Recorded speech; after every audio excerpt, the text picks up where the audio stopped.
You're sitting there with your calculator while he screams some amount about the court and tariffs, and you call it noise.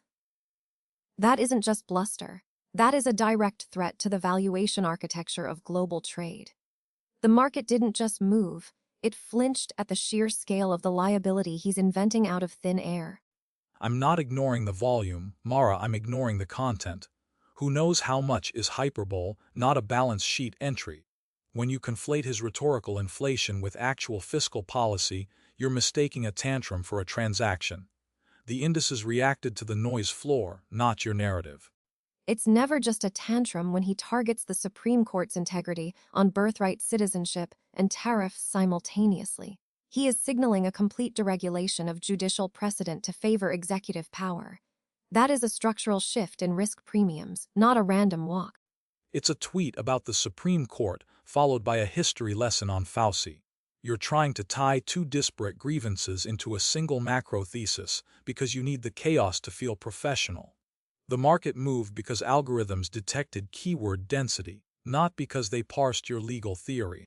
Look at what he posted alongside the text, that chart from Pool showing Amy Coney Barrett's voting record dropping from 65% to 50%.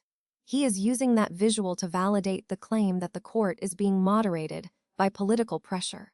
That image is a weaponized piece of evidence designed to erode trust in the very institutions that underpin market stability. He posted a screenshot of a retweet with percentages he didn't verify and called it proof. You're treating a cherry-picked bar chart from a partisan aggregator as if it were a Fed briefing.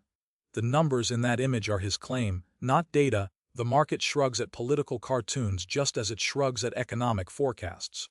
But he's framing it as fact. He says the court has cost us who knows how much, and then points to that chart to show the justices are caving. This is coordinated disinformation aimed at destabilizing confidence in the rule of law. When you link judicial independence to tariff policy, you aren't just complaining.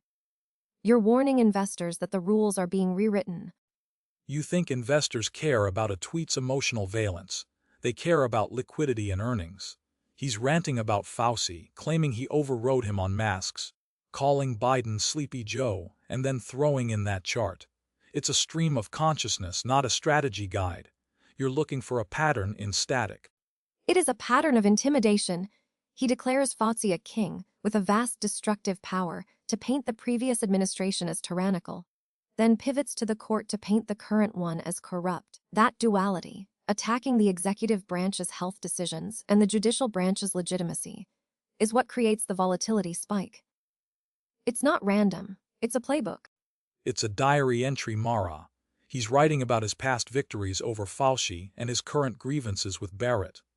The market swung because there was activity, yes, but attributing it to a deep reading of his playbook is you projecting order onto chaos because you're terrified of missing the move. I'm not terrified, I'm observant.